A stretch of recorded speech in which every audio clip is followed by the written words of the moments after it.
Good afternoon, everybody. My name's Alex Ford. I'm a PGC history tutor and a Schools History Project fellow, and I just wanted to welcome you this afternoon to this Schools History Project SHP Understanding for Students session, which is part of a webinar series called Framing US History.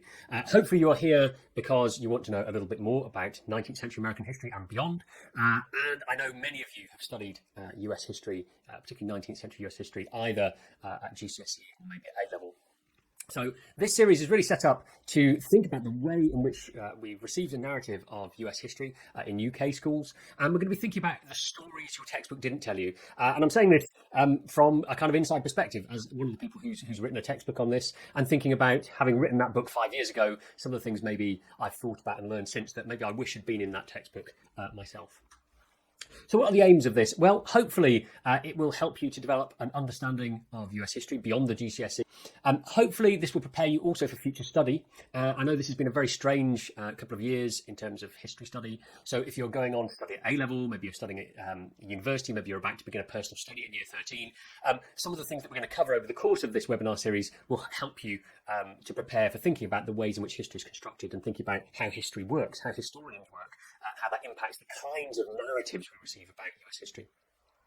We're also going to go on to think about the injustices created when history is framed poorly. And in particular, we're going to think about that in relation to the stories we tell about 19th century American history and the impacts those have for Native Americans, especially, and indigenous peoples in the United States. Right, hopefully that's what you're looking forward to. The first session as part of this then is called Framing Pasts, and we're thinking very much about the way history is constructed and why it matters so much. You may have heard that phrase before, constructing history. Sometimes I think when we're younger, when we're maybe in Key Stage 3, maybe in primary school, we think about the past as being historians trying to reconstruct the past. They're trying to find the evidence to find out what actually happened. Whereas actually in reality, no historian can do that. No, it's not possible to completely reconstruct what happened in the past. Everything is always framed through the lens of the evidence we have available to us and the story the historian is trying to tell, or maybe wants to tell, or can tell with the evidence that they have to hand. So we're going to think about the way that history is constructed rather than reconstructed, and the impact that has, and why it matters so much to people. And as I've said in the intro here, one of the lenses we're going to use is to think about how the constructions that we've seen of American history, US history specifically, sideline Native American presence quite a lot. Now, as part of the preparation for this, I sent out a survey and asked a number of you to have a look at it. I got lots of responses from you guys, but also I sent it around more widely as well. And one of the things I asked was for people to say if they could name any of these 4 events. And actually, there was a pretty high rate of return for that one. People were pretty well able to identify things like the George Floyd memorial up here, the Black Lives Matter movement, which was connected directly to that, the Stop Asian Hate campaign, and Trump and the storming of the Capitol just after his loss of the election. So all of these, I think, were nice examples of how history shapes things that are happening in America today, in the United States today. All of these things are products of history. Systemic racism in the police force that led to George Floyd's death is directly linked to America's history of slavery and its failed attempts to reconstruct the country post-Civil War, and rather its failure to give equal rights to Black Americans, which has led to long-term issues, particularly in the South, but obviously more broadly as well. But actually, it's not just about the events that lead to these things. It's the way that people have constructed the historical narratives about these things. And just to very briefly take a point here, if we talk about Trump, a lot of the Trump campaign and a lot of what made Trump successful was kind of appealing to an imagined story, an imagined history of the past. And that slogan, "Make America Great Again," actually echoes back to the Civil War, where the southern states, the Confederate states, talks about having redeemer governments to bring back the glory days of the Old South before the Civil War. And Trump is very sort of consciously bringing up that idea, and it's no small surprise that we find in these Capitol riot photographs and inside the Capitol building during the riots, there were people carrying Confederate flags. That idea of the South will rise again, all those things. The stories we tell about the past, it creates a dangerous narrative. And then we see these kinds of narratives all the time. Now, I also asked you to have a look at these 4 images, and here people were much less confident. And that's quite interesting. All 4 things shown on here relate specifically to the Native American experience, or Native American experiences, I should say.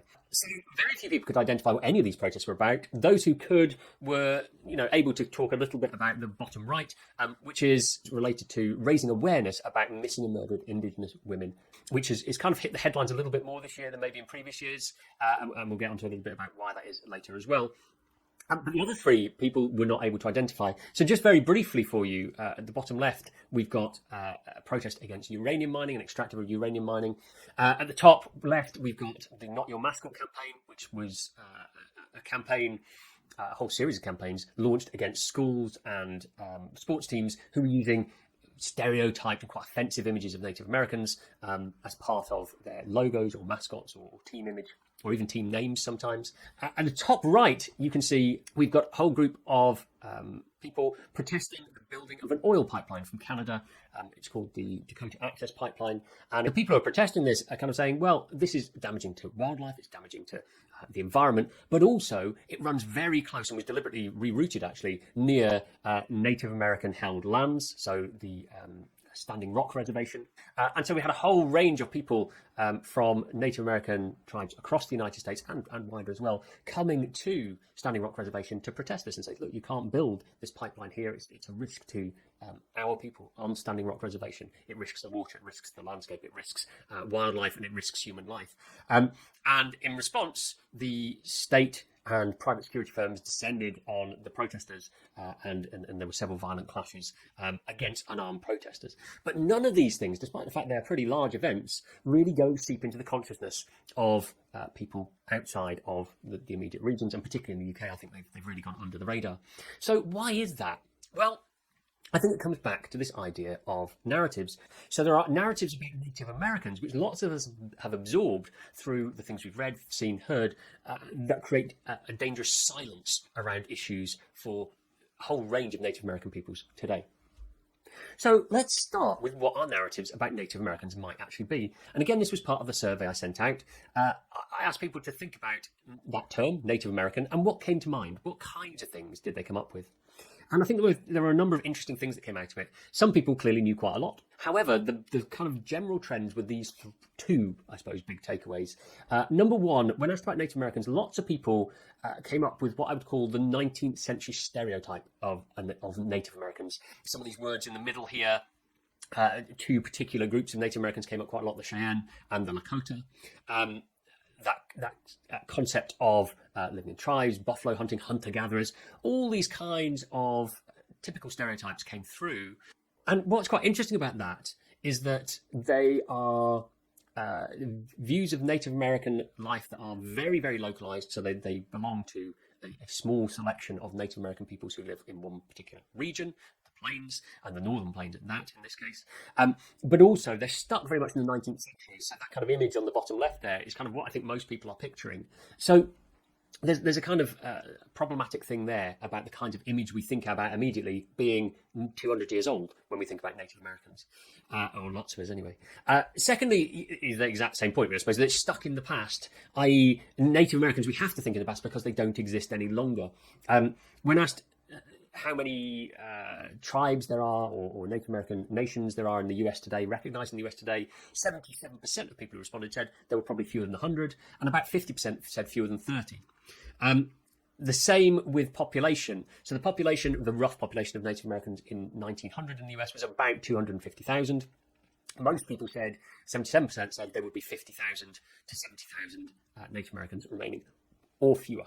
That idea of Native Americans as being kind of a mythical past in harmony with nature and now disappeared comes through really strongly in lots of other stuff we see about Native Americans as well.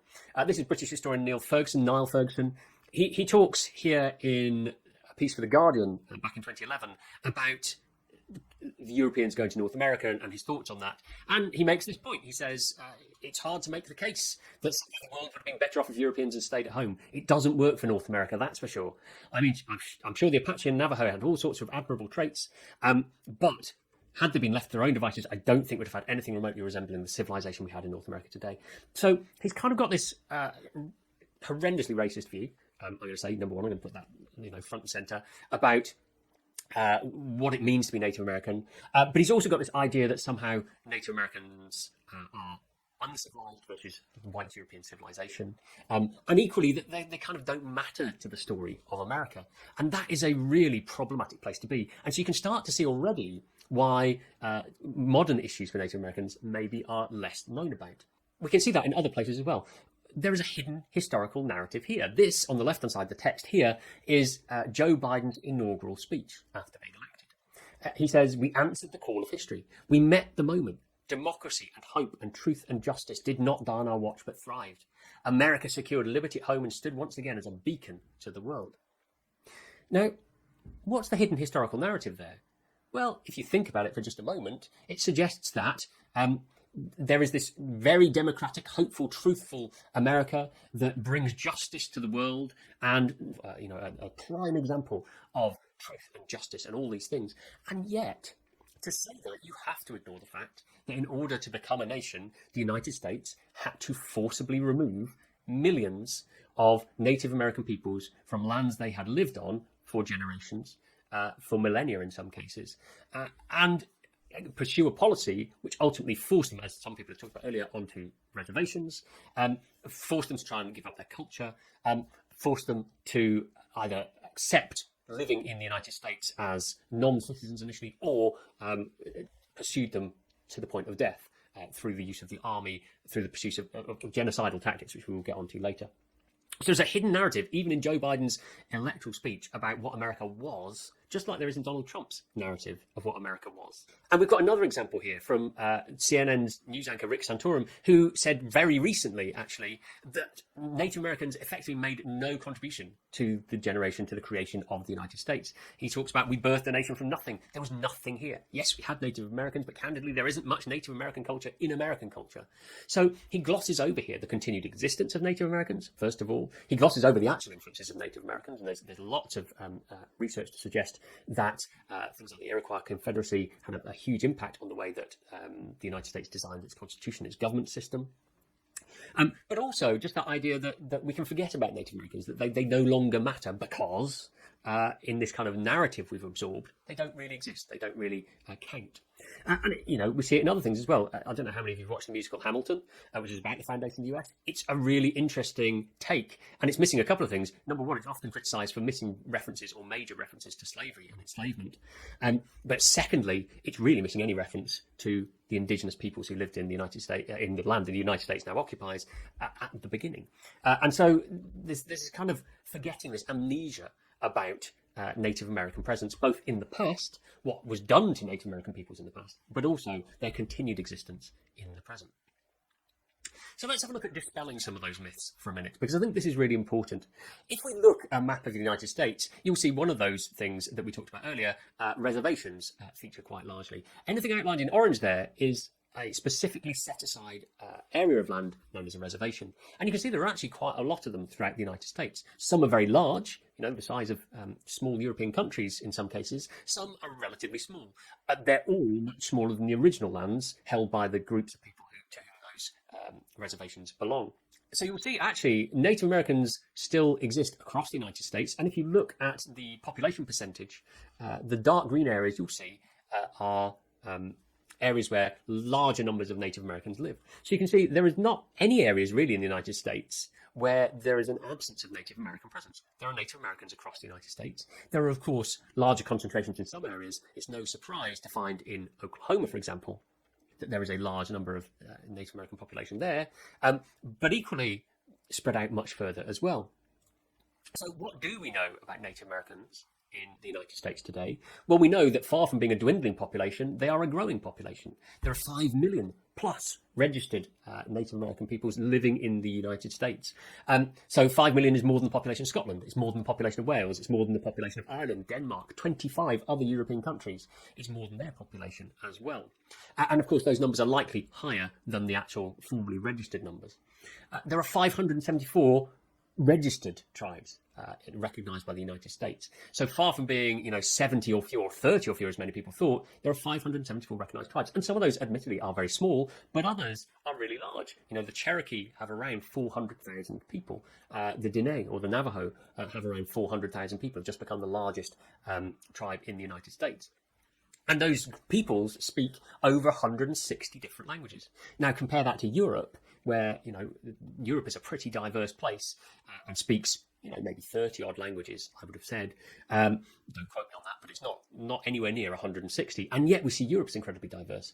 The Native American presence in the United States is incredibly diverse as well. And if you want to go and see some wonderful examples of that diversity, I would really recommend going and having a look at this Instagram 400 Years project, which promotes the work of Native American photographers photographing the peoples in their communities. It's a fantastic piece of work.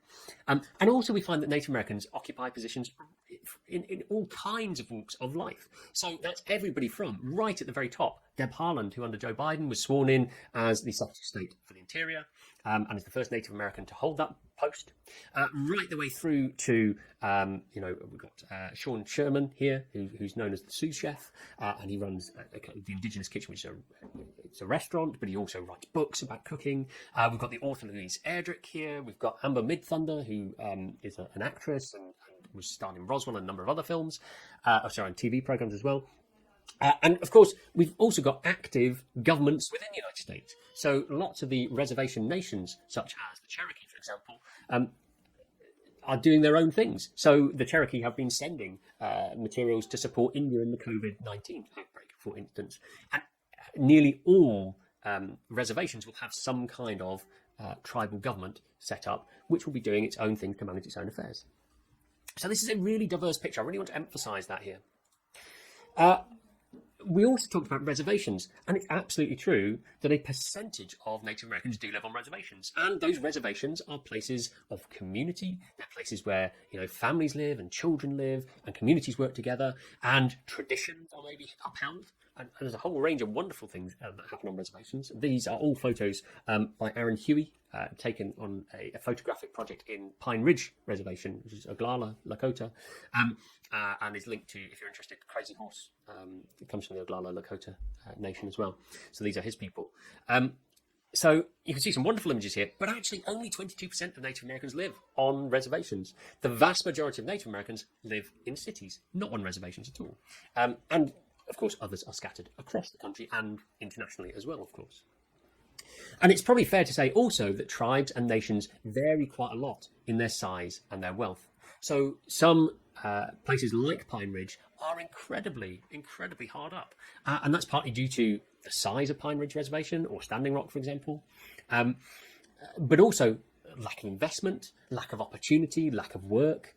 So things like, this playground on the left-hand side here, which is just chronic underinvestment. That's not because nobody wants to improve things. It's just there's not the funds or the means to do that. And lots of that has connections, deep connections with the history that's led us to that point, but also the narratives of history that allow people in most of the United States and the wider world to think that Native Americans don't exist. So why do we need to intervene? Equally, at the other end of the scale, we've got groups like the Seminole, nations like Seminole, who have made very successful bids to own casino chains and have recently bought the Hard Rock Cafe business and have hotels and casinos and all kinds of real estate, and actually are incredibly wealthy as a tribe, and that wealth goes between the people of the Seminoles. So this $965 million deal, as it says here. I want to come back then to a really crucial point, and it comes from a fantastic book that I would really recommend you read if you get a chance. It's by David Troyer, and I asked if you were able to read a little introduction from Troyer's book in preparation for this session here. It comes from The Heartbeat of Wounded Knee. And Troyer talks very much about the damage that the narrative of the disappearing or disappeared Native American does to Native Americans alive today. And he says this: our cultures are not dead, and our civilizations have not been destroyed. Our present tense is evolving rapidly and as creatively as everybody else's. And I think that is the crucial point we need to take as we go forwards. Before we can even begin to think about the history that's led us to modern America and modern America for Native Americans, we need to accept that the narratives that lots of us have absorbed about Native Americans having disappeared are false and need challenging. So what kinds of challenges does that leave us with today? or what kinds of challenges do Native Americans face today? The first set of challenges come from ignorance. So people are ignorant largely of Native American culture and diversity. We've gone very briefly through some things there that most people don't know. And of course, that kind of ignorance can lead to racism, discrimination, very obviously, but also unequal access to rights. And lots of the missing and murdered Indigenous women and girls, which we'll get on to talk about in a lot of depth in the third session. Lots of that comes down to the fact that the police have been extremely poor ever since the formation of reservations in the United States. They've been extremely poor at actually giving equal access to justice. The second thing is the denial of continued existence. So when people see Native Americans as existing only in the past, and they only see them as, proper Native Americans being horseback, nomadic hunter-gatherers on the plains, then we get a real issue that present-day issues are not tackled. So things like poverty, lack of opportunity, some of these reservations are crushingly poor. And equally, it leads to loss of cultural identity, because in order to get access to those things, in order to seek opportunity, sometimes to make a living, perhaps to get a job, to get a career, lots of Native Americans are forced to leave. They're forced to leave their homes, they're forced to go into cities, they're forced to go and look elsewhere for work. And then you lose language, you lose culture, you lose community. There is a denial of full self-government. When Native Americans are pigeonholed as people of the past, there doesn't seem any need to allow them to have governance over their own affairs. And so although reservation governments have some control over what happens on the land of a reservation, they don't have full control. Some things are still in the control of the United States. And there's some big question marks about why that should be, given that lots of these lands were never given up to the United States at all. They were never given up in treaties, as the final point here makes. They were never given up in treaties. And in fact, lots of treaties still say that access to these lands and ownership of these lands is with various Native American peoples. The Black Hills is a good example of that. It was recognised in the 1980s that the Black Hills were never given up to the United States government, and yet the United States has tried to buy that land. But what the Lakota and the wider Oceti want is for the land to be returned. And the same point really about that pipeline we talked about earlier. The pipeline doesn't go across a current reservation, but it does cut across treaty land that was given over to the Lakota, or retained by the Lakota, I should say. But it does sit on treaty land that was never given up by the Lakota and is enshrined in the 1851 Fort Laramie Treaty, as you will probably know it. And so that pipeline crosses that 1851 land. And so the protest has been to say, you can't go through this land. It's not US land. It's still land that belongs to the Lakota and to the wider Oceti. Okay. I'm going to use this phrase because I really like it. It comes from Eric Foner, historian, and Eric Foner writes a lot about and Reconstruction in the United States post-Civil War. And he uses this phrase: the history we were taught could not have produced the present we were living in. And this is what's really interesting. The history, I think, that we're taught about Native Americans as having, existed and then fought a valiant struggle and then been wiped out and disappeared, can't have produced this present in which there are protests about pipelines, in which for the first time we have a Secretary of State of the Interior who is Native American, in which there's massive internet campaigns to raise awareness for missing and murdered Indigenous women, in which land claims are still being challenged in the Supreme Court of the United States, and land claims are still being won by Native American peoples in the Supreme Court of the United States. The history that says Native American people stopped existing around 1900 could not have produced that present. And that is where Eric Foner is absolutely spot on here. So we've seen a whole range of problems in the narratives. Most of you, I imagine, have studied in the UK in learning about Native Americans and in learning about 19th century US history. So how do the kinds of textbooks that we have in UK schools contribute to the issue? As part of this research, and after writing my own book, I went back to look at some textbooks and think about the ways they presented US history and Native Americans within that story. And I found a number of interesting things. I think there are four really big issues. The first issue is failing to make Native Americans central to the narrative, so that the story is about white Americans expanding and then Native Americans factor in at some parts but then disappear from others altogether. The second issue was stereotyping or essentializing Native Americans. The third issue was downplaying the conquest and genocide aspect of 19th century US history, and also suggesting that Native Americans no longer exist. And all those issues, of course, feed into those present day issues we talked about at the beginning, that Okay, so I'll have a look at some of those in a bit of detail. The first one today is that Native Americans are often not central to the narrative. And if we look at the OCR specification for the GCSE, it gives us a good example of why. So sometimes textbooks, particularly exam textbooks, are pretty much tied to what the specification says. So they don't have a lot of choice. And this was the case when I wrote my book, for example, that I had to kind of cover the specification as it was laid out by the exam board. And this actually doesn't start with Indigenous peoples. It starts with how and why the USA expanded. So its perspective is problematic from the start. Equally, there are other parts where it focuses almost primarily on the experiences of white Americans without talking about Native Americans. And again, this comes from the way the specification is structured. So when we talk about the journeys of early migrants to California and Oregon and the Mormon settlement of Utah, really there are impacts on Native American peoples in those elements there, but they are not dealt with in that bullet point, and similarly down here with homesteaders.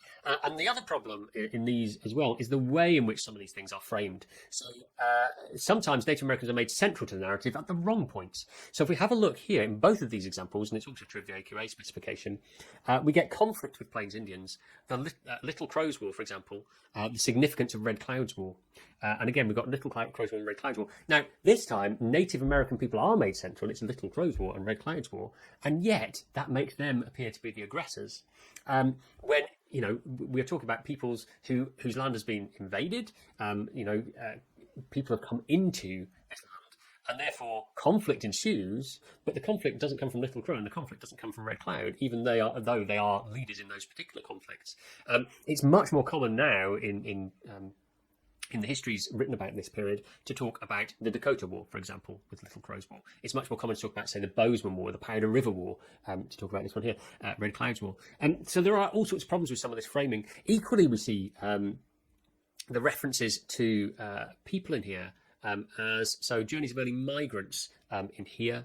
And we get on the other side ranchers and homesteaders, and there is a kind of missing out of their other purpose here and their primary purpose here, which is they are settlers and they are colonial settlers. They're taking land, and we'll come back to that term in a second. Issue number 2 is essentializing Native Americans. So I've taken a couple of examples here. One is from a textbook, thankfully a bit of an old one, a 1980s one, and it asks students at the beginning to picture North American Indians. And I'm using that in inverted commas here. And it says, how do you picture them? A proud chief standing tall in his feathered headdress, a brave warrior on horseback galloping for his life and shooting arrows at buffalo and white men. I'm not going to read the next bit, actually, because we're getting into really difficult territory. This is really offensive. But this kind of proposing of stereotypes, and then rather than challenging those stereotypes, which is kind of what I thought it was going, it goes, all of these ideas would be right. But who were these Indians and how did they come to be living in America? Now, that's a fascinating question, isn't it? First of all, because I'm kind of suggesting this kind of very stereotypical view of Native Americans is correct, that forgetting all that diversity we talked about previously. Secondly, that the first question they ask is, who are they? The second question they ask is, how did they come to be living in America? Yeah, when we look at any European history, we don't begin with a study of how Europeans end up in Europe. We don't begin with a sort of out of Africa thesis and think about how people over tens of thousands of years end up in Europe. And yet we begin with this idea of the story of Native Americans as migrants, much like white Americans are migrants. But of course, white Americans have migrated over the course of a very small period, and this is a migration which is A, disputed, number one, and B, happened tens of thousands of years ago. So it doesn't seem entirely relevant to this particular story. And the other example here comes from a teacher's work that was shared on YouTube, but based on some books. And again, it has the same sorts of problems. So it talks about here, Sioux society. I think it would be better not to use the term Sioux. We'd refer to the Lakota, for example. We talk about the Lakota or the Dakota or the Ocheti-Shakawee, might refer to both. But Sioux society here, and it talks about it being nomadic, systematically warlike. Now, that is a really problematic phrase. So we've got this idea that in order to be Lakota or Dakota, depending on what this is trying to say, that you have to be systematically warlike. And that leads us in some really difficult places, because that same YouTube video goes on to talk about this. It says, why did the Dakota come into conflict with settlers on the Great Plains? Well, to get there, we need to identify features of Dakota society, explain the reasons for these features, and then explain why these features clashed with European immigrant values and led to conflict. Now, this is a really problematic framing, because rather than what we have, which is colonists going out into the West and taking land that wasn't theirs, ultimately backed by the government and backed by the army, we put the blame actually with the Dakota. And we put the blame not just with the Dakota, but with Dakota society itself. So in this version here, conflict on the plains was inevitable because Dakota society would never get on with white society. And therefore, the blame for conflict is at the feet of the Dakota in this case, which seems utterly wrong. Another issue that we find in textbooks, downplaying that conquest and genocide aspect. When we talk about the conquest of the West and the kind of the United States, it's interesting that very early descriptions of American expansion saw it as colonial. And when we talk about colonial, we talk about going and taking over places. So you might be familiar with British colonies, British Empire, and that kind of idea of colonial rule, which is where people go to other countries, like Britain goes to another country and effectively takes over the government, maybe takes over the running of the economy, maybe dominates aspects of life there. In America, you get a slightly different form of that colonialism. You get what's called settler colonialism. And in settler colonialism, you don't just go to a country and try and take it over. You go to a country and you try and push out the people who are already there. So you don't want to keep them, you want to push them out and take the land and use it for yourself. And that is a conquest, ultimately. And in these textbooks, often you'll find that conquest is downplayed, and particularly the fact that it was a genocidal conquest, that in a lot of cases, attempts were made to wipe out specific Native American tribes and groups and nations. So in this 1986 textbook, again, which was particularly awful, it talks about there being frontiers on Earth, and these frontiers divide the known and settled lands from the unknown and unsettled. Some frontiers were permanent and agreed, others were not, pushed further and further as men and women explored and settled land which had previously been unknown. Now that's really interesting, because they then link that idea with the American West. So it says the story of America and the American West is the story of a frontier being pushed west by the determination of ordinary men and women. It's an exciting story of courage, bravery, despair, failure, hard work, prosperity, treachery, and greed. Now, there's so many problems with that, and if you want to pause and have a look, think about all the problems with that. That would be a really interesting task. But let me run through what I think the problems are here. We've got problem number one, which is this idea that America, the United States, was somehow unknown and unexplored before white conquest happened. And of course, that's not true. There were all sorts of people living. There were hundreds of Native American peoples living across the United States, across North America, Canada, Central America, and so on, before white settlements. The idea it's unknown and unexplored is only true of unknown and unexplored to white Europeans. And that is completely glossed over here. So it downplays that idea of conquest because it suggests that the land was somehow empty to go into. Secondly, we've got that idea of that the people who did this were dogged and determined. That they were ordinary men and women, this kind of heroic idea of the ordinary person going out and battling the landscape and battling this empty land and turning it into something useful and productive through courage and bravery, hard work, creating prosperity. So that idea of the heroic pioneer, I think, comes through this really, really strongly. And that completely downplays the idea that this is a conquest. It completely downplays the attempted genocide that occurred during that, and the attempted genocides, because there are multiple peoples for whom the United States tried to annihilate. But actually, if you look in the mid-2000s, you can see that some of those problems still remain. So when we look at this here, it says, in section 1, you saw how harsh the conditions of the plain could be. Thousands of settlers were just trying to make a living farming this land. Yet 30 years earlier, it was considered impossible to settle the plains. How did the homesteaders survive? Now, there's a couple of things here that are really interesting. The first is we're downplaying this genocidal conquest aspect again. Thousands of settlers were just trying to make a living. First of all, we call them settlers, not settler colonists. Secondly, that all they're trying to do is make a living farming. Whereas actually, of course, they're both trying to make a living farming and surviving. And actually, that's true for a lot of people. But also, they are knowingly, whether they are actively engaged in the removal of Native American peoples is another matter, but they are knowingly causing Native American peoples to remove. And actually, in the case of lots of people who went to Oregon, they are actively involved in that as well. There's a diary, a woman called Abigail Scott Duniway who goes west in the 1850s, and they get up to Oregon eventually. And when they get to Oregon, her father is enlisted to fight in what's called the Yakima Indian War at the time, and with another of the most problematic naming systems. But ultimately, he's involved directly in the annihilation, the genocide of Native Americans who lived in Oregon. And that was true across the settlement of the West. And the question then comes to, how did homesteaders survive? Not what was the impact on Native Americans, or how did Native Americans survive that incursion into their lands, but how did homesteaders survive? So the focus shifted again, so there's a problem there too. And then if you look at the activity, they're asked to imagine that they are living on a homestead in Kansas, writing a letter home to your family in England. You know there's something your younger relatives are thinking about emigrating to Kansas and becoming homesteaders. What advice would you give them? What are the opportunities, the problems, how tough it is? So we're actually asking students here to promote a conquest and an attempted genocide. And that to me is really deeply problematic. And issue number 4 is what we touched on already, which is this idea that Native Americans are suggested to no longer exist after the 19th century. And we get a process that some historians have called firsting and lasting. So when we talk about, and when historians and textbooks talk about the first thing that happens in a place, the first school, the first mission, the first newspaper, it's something done by white people. And when we talk about the last things that happen, the last of the Mohicans, the last battle on the plains, it's often things that refer to Native Americans. So it kind of reinforces this idea, this problematic idea that Native Americans are finished by the end of the 19th century, have died out. So if we look at this final chapter, and almost all textbooks finish on this note on 19th century America, on the massacre at Wounded Knee. But if you look at how did the USA destroy the Indian way of life, is the chapter title for this one. So straight away, the chapter title is asking us to reinforce the problematic notion that Native Americans disappear. So it focuses on the destruction of the buffalo herds, and of course it focuses on the destruction of Lakota peoples at Wounded Knee. And it focuses very specifically, and the image is literally of the dead corpse of Bigfoot, who was murdered at Wounded Knee. And we get this reinforcing of the idea that at the end of the 19th century, Native Americans disappear along with kind of traditional values, traditional language, traditional culture, that it's all gone. So how do we end up with those textbook narratives? Because those don't come out of nowhere.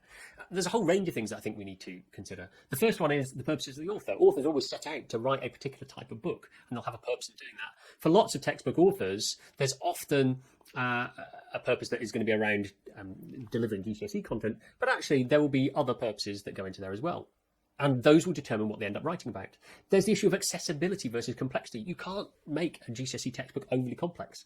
It would become unsaleable. Teachers, I'm sure your teachers don't, but teachers, they reckon in publishing industry, will pick up a textbook and flick it for about 10 seconds and decide if they want to buy it or not. And they base that on pictures and how complex the text looks. So you've got to keep things slightly accessible looking, at least, if you want people to pick up the textbook. Otherwise, you may as well not write it. We've got narrative versus individual voices. If you want to get more diversity in a book, it's often a good idea to tell a lot of different stories. But the more individual people's stories you tell, the harder it is to follow the story. So you've got to balance that up. The exam creates a lot of problems. How much nuance can you fit in versus how many pages do you need to say, how do I answer a 12-mark question? Mercifully, I think we got away with about 4 pages of that in the book I wrote, and I was really pleased with that. But in other books, it can be huge chunks are just about how to answer exam questions. And then the 2 really big ones for me are these: knowledge and research versus ignorance. When I did write that book, when I wrote the Making of America book, I did quite a lot of research. I knew quite a lot. I'd spent nearly a decade teaching about 19th century American history. I'd learned it myself at school. It was one of my areas of interest. I read a lot about it. But actually, lots of my reading was along kind of a set of narrow lines. We'll come on to this one in the final part of this session. It was a set of historians who all followed a particular idea about what the American past was, the US past was. And therefore I did some research, but actually I did most of my research around slavery and the enslaved and the treatment of black Americans, because that was where I felt least confident. I'd done a lot on the American West and the myth of the American West. I felt confident there. I didn't read a lot of recent history on that. So actually what shaped my book when I was writing about Native Americans especially was not just the knowledge and research I'd done, but my ignorance of recent history around Native Americans, and particularly recent histories written by Native Americans. And one of the things I think you'll notice in all the textbooks that are written on the American West is they will quite often use Native American authors as primary source materials, but they almost inevitably will not refer to Native American historians when writing about 19th century America. And that comes back to this idea that we are reliant on dominant histories. So much history is written, it's almost impossible for somebody to read.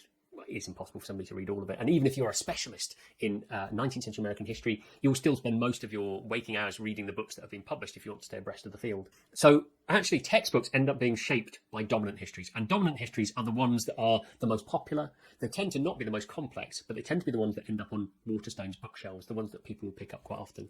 And those histories have an enormously important role to play in leading us to some of those problematic narratives we've looked at and some of those 4 big problems with textbooks that we've explored in this section. And that is what I want to go and look at for the final section here. Okay, so the big question we're going to answer here then is how did historians contribute to the problems that we've seen? So if we say there are all these problems of ignorance and believing that Native Americans no longer exist and they lead to modern day problems, how has that happened? Well, there are kind of three broad schools, I think, of historical thought about 19th century America and the American West especially. There is a traditional school, and in a traditional school of history, going right back through to the beginnings of the US, really, I suppose, Native Americans are seen as a barrier to US expansion. Their removal is seen as inevitable, necessary, and positive for the US. In about 1960s, we get people coming along in a big way and saying, actually, that is not a very good story because Native Americans were not a barrier to expansion for this great positive project that is the US. Native Americans were being dispossessed and wiped out by an aggressive US state. So this kind of genocide argument comes in here. And this comes out of the fact that in the 1960s, America is getting embroiled in all sorts of problems. The Cold War is happening. Everything seems a lot grayer. America is getting involved in Vietnam, and that's leading to questions about whether America really is the home of truth and democracy and all these things. So this kind of view comes out in the 1960s and beyond and continues through to the present day. But interestingly, of course, that still sees Native Americans having been dispossessed of their lands and wiped out. So that disappearance narrative doesn't go anywhere. And then in the 1980s, we get the birth of a new movement called the New Western History Movement. And that says there's been too much arguing between these groups about whether, American expansion was a positive thing or a negative thing. And let's focus somewhere else. Let's focus away from the conquest bit. And let's think about what was happening to people away from those centres of conflict. And that's really interesting. That revealed an awful lot, actually, about Native American existence away from conflict, but it also downplayed the idea of conquest and genocide because it focused elsewhere. So we've got three schools of US history that have really dominated the history that's been written. And these types of popular history have almost entirely been dominated by white, often male historians. So let's have a look at some of these in a little bit more depth. This is the traditional view of US history. And you will hear echoes here, I think, of that 1980s textbook. You'll see how it's influenced that 1980s textbook. This comes from a book called Westward Expansion. It was written originally in 1949 by a man called Ray Allen Billington. And Billington was drawing on his own studies as a student and the work of other historians who'd basically taken a similar approach. And what he does is he puts it into a book, effectively, that's accessible, that's interesting, and that ends up being picked up by universities and schools in America, and it really shapes how the history is then taught to people, and therefore what they think about the American West. And Billington basically believed that the story of America was best told as the story of westward expansion. That's why the book is called that. And if you look, what does he say? Well, he says the true hero of the tale is the hard-working farmer who, axe in hand, marched ever westwards until the boundaries of the nation touched the Pacific. And the history is not only one of the conquest of a continent and expanding opportunity for the downtrodden, it's the birth of a nation endowed with characteristics that persisted. So this idea that America has its birth, its origins, not in the American Revolution, but in westward expansion, and that the heroes of this are white farmers, effectively. That's his belief. So his belief, they go out, they conquer this kind of nearly empty land that needs to be converted to usefulness, and in doing that, they create America. And you can definitely hear that 1980s textbook, I think. Where do Native Americans appear? Well, they appear in various places in here, but primarily they appear in this chapter, chapter 30, and it's that period of warfare that you will know from the GCSE. And he calls this chapter the Indian Barrier. So to him, the landscape is a barrier that people have to overcome, that farmers have to overcome. They have to tame the land, and you see that in a lot of textbooks as well. But also, there is this kind of other, what he would refer to as a kind of natural barrier. So he sees Native Americans, or Indians as he puts it here, as kind of natural like the landscape. They are something to be overcome and civilized. And that is a hugely problematic idea, but it becomes really dominant. And you see it in all kinds of other history books that feed off this original one, and in the work of school teachers who've learned this history from their university or maybe from their high school. And when he gets to the end of that chapter in 1887, he uses this phrase. He says the last page is written on the saga of Western warfare. The two races, Native Americans and white Americans here, would live forever in peace. At last, the restless pioneer could advance unmolested across the Great Plains. I'm not going to read the last bit because it's deeply problematic language again. But he talks about this idea that Native Americans effectively ceased to exist in 1890. So again, we've got that idea, comes from the history that 1887, 1890 is kind of the end of Native American presence in America. And now the great story is finished and white Americans are dominant. And he sees this as a positive thing. It's kind of worth thinking about, well, how do we end up with that version of history? Well, this is the basics for understanding how history is formed, I think. And it comes from a really nice piece of work by a history teacher called Chris Husbands. He talks about history being an active dialogue between ourselves in the present and the evidence the past has left behind. So historians ask questions, and that is basically the role of a historian, is asking lots of questions and then trying to find out the answers. Historians ask questions, and the questions they ask have kind of been shaped by the interpretations of history they already have read. So things they've already read will shape the way they think and the kinds of questions they ask. And they will ask questions and then look for relics or source materials to try and answer those questions. When they read those source materials or look at those source materials, they will become evidence to answer the questions that they've asked. And as they use those sources, an argument is developed based on the evidence they found, and an interpretation is formed. And those interpretations go back to lead to maybe new questions that other historians might ask. And so we get this cycle going forwards of questions, leading to more research, leading to more interpretations. But it's also worth considering other things that influence this, because no historians operate in a vacuum. They operate in societies. So first of all, historians are only going to look for sources that they see as valuable. Historians have beliefs about what counts as a source and what doesn't. Until quite recently, if a source was not a written source, historians would have kind of frowned at it and gone, well, it's not really proper history, is it? And particularly historians were often quite scathing about archaeology, for instance. Now we might say, well, what about oral histories? What about the histories that we say, the histories that we tell? And of course, a lot of Native American history, Plains history, is oral history. But they're also limited by what they know exists and what access they can get. So not all relics are preserved. Some of them are just lost. And the people who preserve relics decide what's valuable. When people who are making archives decided what to keep of the 19th century, they tend to prioritise things written by people like them. So white pioneers, diaries, male diaries, the commanders of armies and what they wrote in their diaries tend to get preserved. Whereas other things, Native American winter counts, may be less obviously preserved. And then if we think about the other aspect of this, historians seek interpretations and ask questions based on their own interests and beliefs. So they're shaped by wider culture.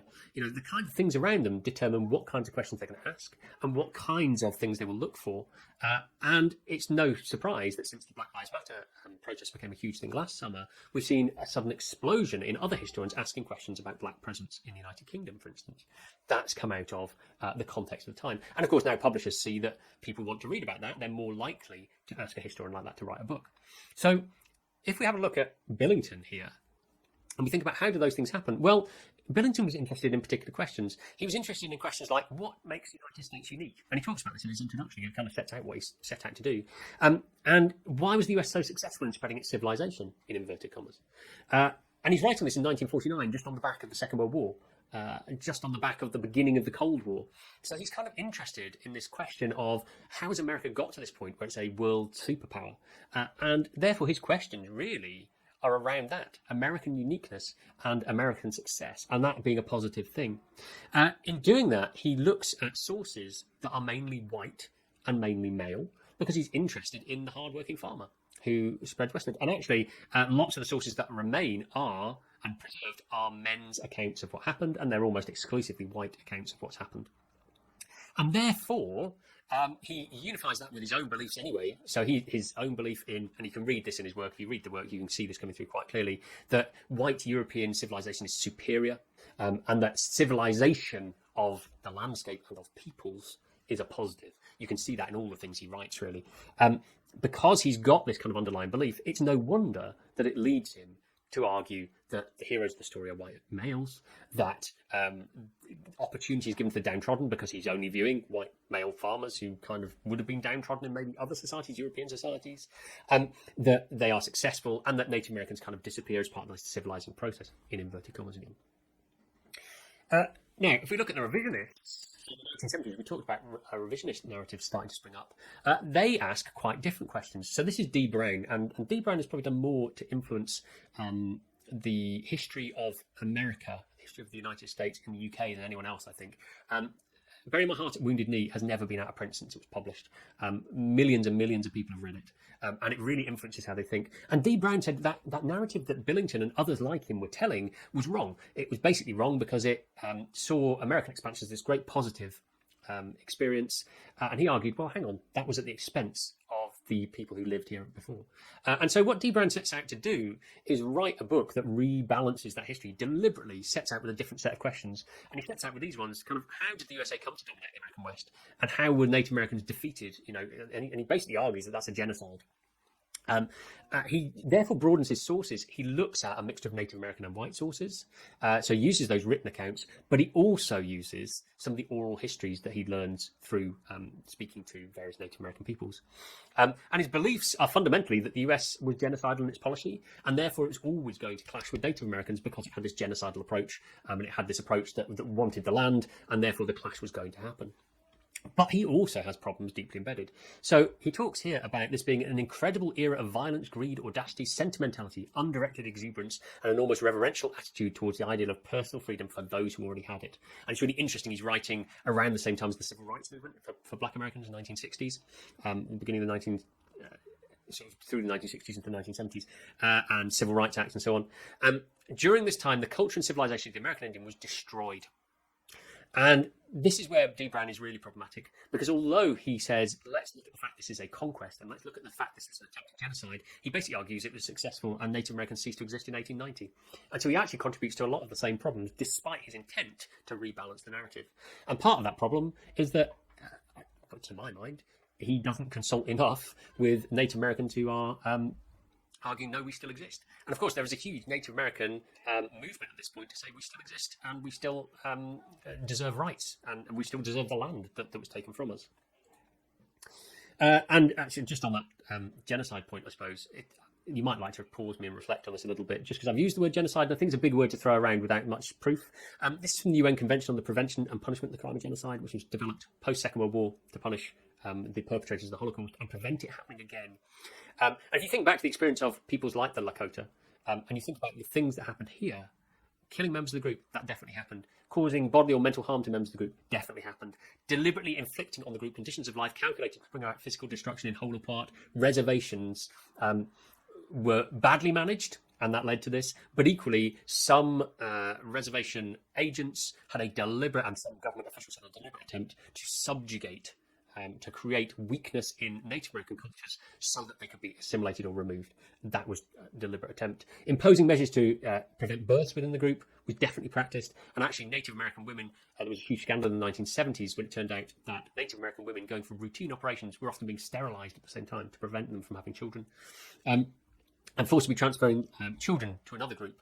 And we've seen that in boarding schools, for example. Native American children were forcibly removed or removed under threat of removal of rations to go to boarding schools where they would be beaten if they spoke their own language. They had to take white Christianized names. They had to take up trades that were not traditional trades in Lakota culture or Cheyenne culture or wherever else for that matter. So I think it's important we cover that idea of genocide.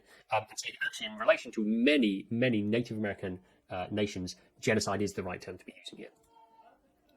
And then we might say, well, what does history reflect itself? So I've got a new interpretation from D. Brown. Does history correct itself? So, okay, we've got this new claim. We've got genocide being brought in. Does the history correct itself? Well, no. If we look at the 2001 edition of Rowland Billington's book, Billington is dead by this point, by the way, but his work is picked up by others, and his name is left on the cover. So this is still a really popular book. It's still picked up by a lot of places, and it's written in the 21st century. It's a 2001 book. And in the chapters, it's still called The Indian Barrier. And if we look at that final page that we examined before, it's still almost the same. The last page is written on the side of Western warfare. The language has changed. The Indians were forced to live forever in peace. At last, the restless pioneer could advance unmolested across the Great Plains, where once shaggy buffalo and free natives had long held sway. So we've changed the language a little bit. But then what we add in is we add a response to those claims of genocide raised by Brown and other revisionists. And it says here, there had been no national policy of genocide. And it talks about the land issue has been settled. So there is no complaint anymore. It's all over. It's all finished. It's all done. So if we want to get beyond those problems, and we say there are huge problems in these histories, and in both that traditional and that revisionist account, there are problems in those histories. If we want to understand the US past and the US present, then we need to actually go beyond these historians who've been telling the story. We need to listen to indigenous constructions of history. US history needs to be written into native history and not the other way around. So we need to start from the point of view of saying, what do indigenous scholars say about what was happening? So if we were going to reframe histories of America, Most Native American historians challenge the constructions of US history that we've seen so far as being wrong and missing the point entirely. And when I say historians, I mean currently practicing historians, and I'll show you some of them in a minute, but also the historians who were writing 20 years ago, 30 years ago, 50 years ago, 100 years ago, because their voices have been largely ignored in this story of American expansion. So they start from the point of view of saying, well, there's nothing in existing interpretations that explain the Native American experience of the United States. And so Native American historians, some of them, ask questions like these instead. Well, how did the US manage to take control? And how and why have Native Americans survived? So those are really different questions to questions like, how did the United States get so powerful? Or how did it spread its civilization so successfully, which ignore Native American experience and put Native American experience at the centre. They tend to look at oral history much more because that is a historical tradition in lots of Native American cultures, as well as documented history. So they've got a much broader, much richer body of knowledge to look at, and from some of those missing elements as well. And therefore they have to read through the silences in white sources to see what the Native American experience might have been. And that leads them to radically different interpretations of the same period in time. So if we have a look at a couple of Native American historians who are currently writing, so Nick Estes, who writes this amazing book called Our History is the Future, and Jimmy Sweet, who's a professor of history at Rutgers University, they basically argue there are three big themes that many, many, many white historians miss out on. Not all, but many, and certainly the popular histories miss out on. First of all, they argue that the primary aim of the USA was to take land from indigenous peoples, and that process is best termed as settler colonialism, which we talked about earlier. So people coming over to take the land and push the indigenous populations out. They argue that land seizure is rooted in manifest destiny, for one thing, which I think you will have come across, the idea that America has a God-given right to own lands across North America from sea to shining sea, as it says in the song. But it was actually rooted in an older European ideal called the doctrine of discovery. And the doctrine of discovery, it comes from a papal bull. So it's from the Pope in Rome in the Middle Ages, which basically said when explorers go out and they find new lands, if the people who live there already are not Christian, you can effectively just take those lands. You have to put a flag in, you have to maybe show that you've been there, and you can claim them in the name of a European ruler. And that doctrine of discovery may sound really archaic and old-fashioned, but that's exactly what was happening when explorers went out, colonizers went out, and ended up in places like North America, South America, Central America, Australia. They are planting flags and declaring things in the name of kings and queens under this doctrine of discovery idea. And that doctrine hasn't disappeared. It's still in US law. So there have been cases in US law in the 20th century that have said, we can't hand this back to indigenous populations because the doctrine of discovery says we have a claim to it. So it's still shaping the injustices in modern America. And thirdly, and crucially, as we've said all the way through, they argue that Native Americans did not die out in 1890 and that they still exist, they still thrive, but they still struggle with the impact of settler colonialism today. And those three things mark out a lot of Native American histories of 19th century America from the traditional and the revisionist accounts that we've seen already. So what are our key takeaways for today? Well, key takeaways for me are these. Native American peoples are still here, they still exist. They are diverse, they are rich in their cultures, but they are also facing struggles for international recognition, for people to recognise that they have a struggle with the US and that they still have rights to lands that have not been resolved. They struggle that the USA has those lands and won't give them access to them. And because Native American peoples are not recognised as nations in their own right, but as peoples who live within a nation, the United States, then they don't have a claim in places like the UN. They can't challenge this. And even if they could, the UN is dominated by Western nations like the US, are unlikely to give them a chance to question these things. So even though under Biden recently there have been some nods to say maybe some land will be returned, there's been some talk about returning some national park lands to Native American ownership, there is still a huge issue that Native Americans are not seen as sovereign peoples, i.e. peoples who are nations in their own right. They're seen as like sub-nations. It's a bit like how Scotland and Wales are seen in the United Kingdom, for instance, a little bit like, there's a loose parallel. And of course, the key takeaway for me is that settler colonialism still underpins lots of our attitudes, basically attitudes towards US history, but also attitudes to lands and modern fights for rights, which we'll get onto in some of these later things. I think this poem from Leanne Simpson from this book, Not Your Princess, covers this really, really nicely. So this idea that all of this identity and land and being are intertwined is such a crucial part, I think, of what we need to understand as we move forwards with this project. So I hope you can join me for that. I hope you've enjoyed this and found this interesting so far. There is some follow-up work if you'd like to do it in the perk that I sent out to you. That would be really useful in some follow-up reading. If you want to go away from this and you don't come back to the other two, that's fine too. But can I suggest maybe picking up one of these two books, both of which are brilliant, and I think will give you a really different perspective on the Native American experience of US expansion and post 1900 as well. Anyway, I hope to see you next time. Thank you ever so much for listening, and I'll say goodbye for